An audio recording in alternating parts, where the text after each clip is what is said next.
transitioning mentally from a part-time PhD, full-time PhD, part-time working person to being a full-time working person. Do you feel like you had to transition mentally as you were completing the PhD? Make sure that you relax, and that you know how to relax, because I kind of learned the hard way that I had no idea how to do that. Um, and many people that I know who are pursuing PhDs are hard workers. They're ambitious. They want to achieve, completing a PhD, building a career. So people very driven, very excited about what they do. I was the same.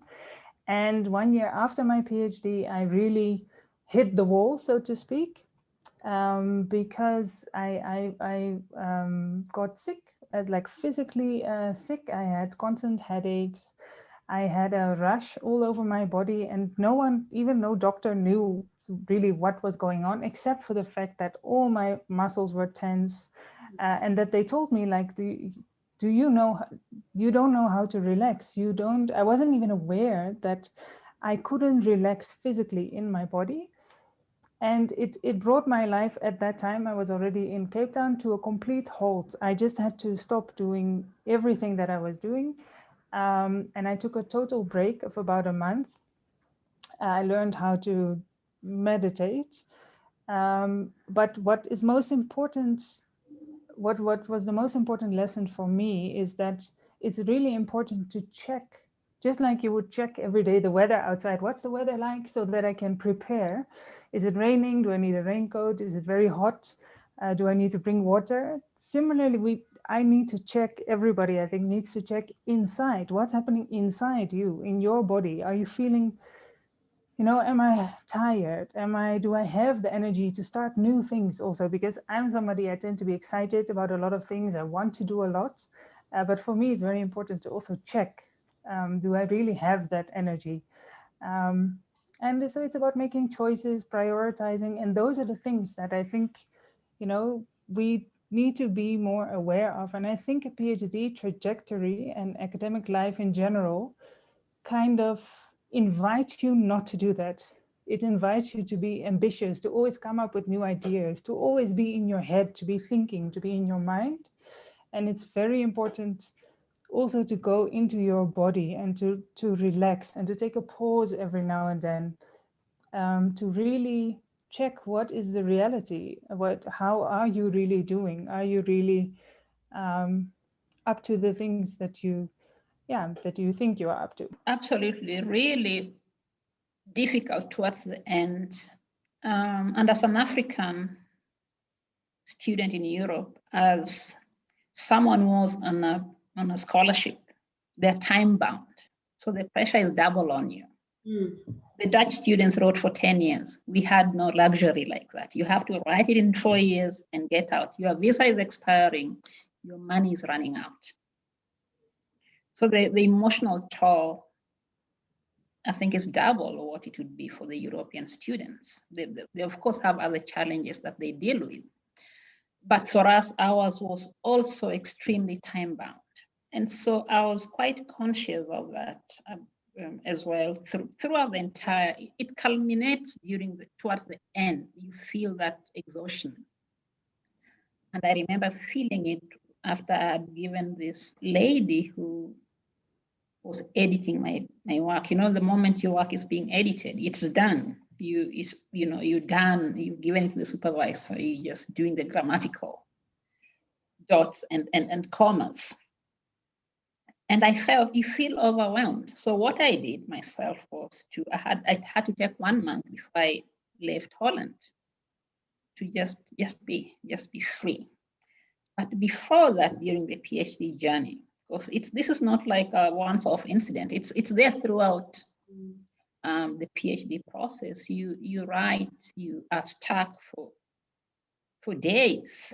You are mentally exhausted. Sometimes you feel isolated. So the one thing was to form a group of friends. So we belong to this group of African students, people, group of maybe 5 or 6 people that you can reach out to every now and again. But for me, what I always did was to travel. When I was stuck and exhausted, and if I had a little bit of money to spare, I took off. I took off even for 2 weeks at a time, even without my supervisor knowing sometimes, because we met every 5 weeks. My supervisor and I met every 5 weeks. And every 5 weeks was like enough time to write, to have a draft of a chapter, like to go back, rewrite it. You get to that point where you can't do that anymore. And I just took off. So I learned, I traveled, went to new places, discovered new spaces, and that helped me to cope. That's what I did. I traveled. Nice. So if you can afford to travel during your PhD, see the world, you can use conferences to do that. So you go to LA and speak at a conference and then take 4 days off and just lounge on the beach. Nice. So you took care of yourself mentally by traveling. You have to be deliberate about the coping mechanisms that you're going to have to rely on. And sometimes I just went to see family in the other side of the world, and that helped. Or I just went shopping, or you just went to took a train ride to Paris or to Berlin or to wherever, you know. So you have to find avenues, things that you can do to, and it doesn't have to cost money. You could just, go on a mountain hike and camp for 2 days with a friend in summer. I felt like I've lost some part of my routine, which at the time of the completion had so much been naturalized, if I can use that word. It was a normal thing that I had to, but suddenly after submitting to just finish work in government and not really too sure about what to do. Of course, I will try to read, but you will imagine that the reading that is more general and optional, it's different from the reading which you have got to somehow link it to your broader argument in the PhD. So your reading is more direct and more intentional with the PhD. So after I completed, then I was a bit I just do not know what to do after work. And at the same time, I felt like, it's time to just take things a bit easy. I was already a family person. I had a family that I left behind. So firstly, there was that emotional break that I had to make, because she remained here, and I was in Cape Town for almost 2-3 years, except that I would come now and then during the VEC, but I spend most of the time in Cape Town. So it was a lonely journey because of that,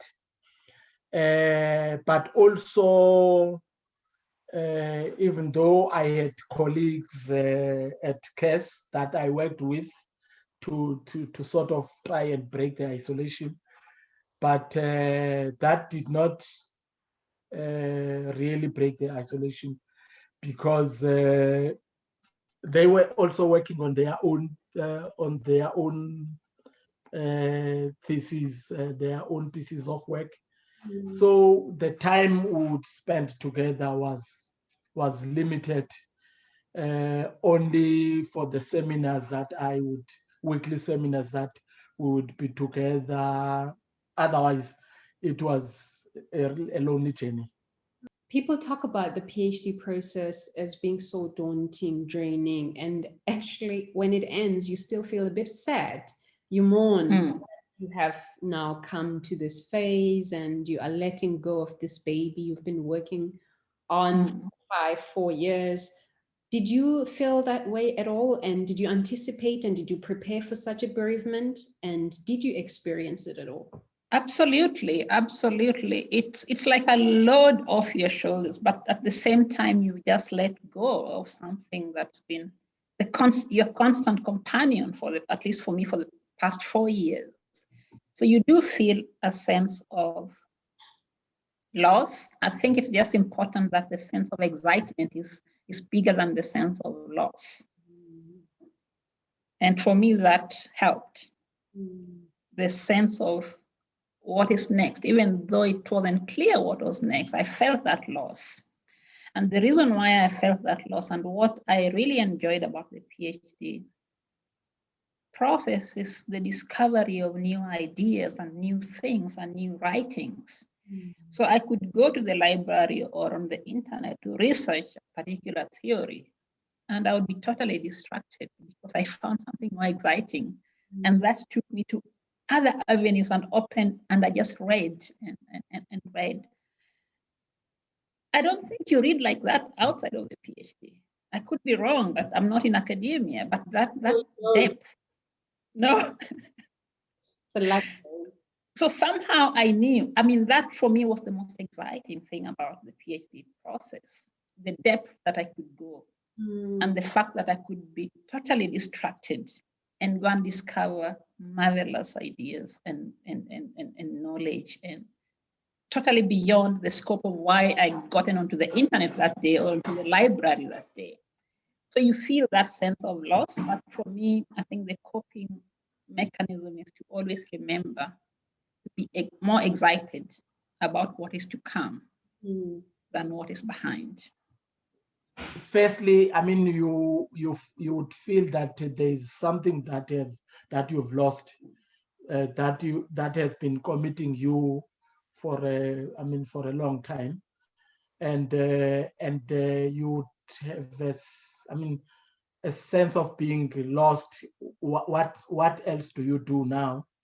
Because you've submitted and you have nothing to do.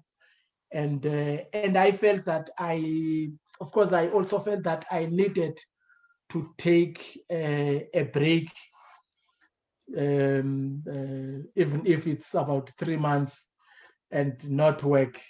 But there was not, that opportunity was not there because work was waiting for me. I had to tackle serious cases that involved litigation.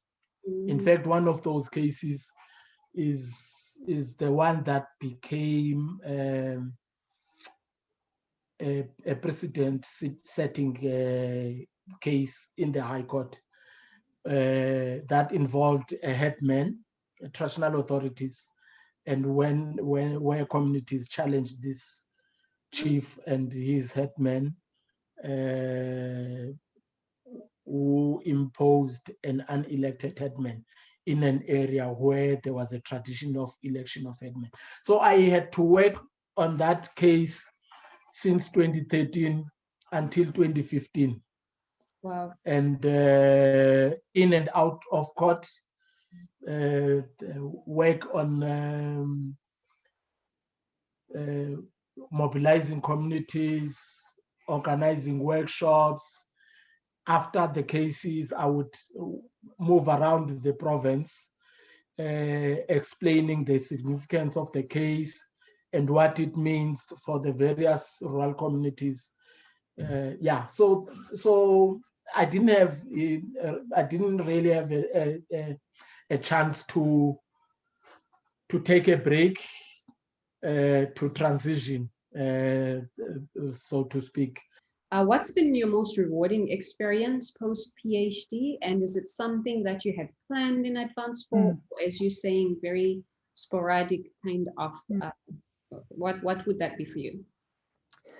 So what has been really rewarding is the intellectual work that I've been able to do, also the sort of activism in relation to academic work that I've been able to do, through which I've learned so much. And again, I've met so many great friends, comrades, thinkers, So that has been very rewarding.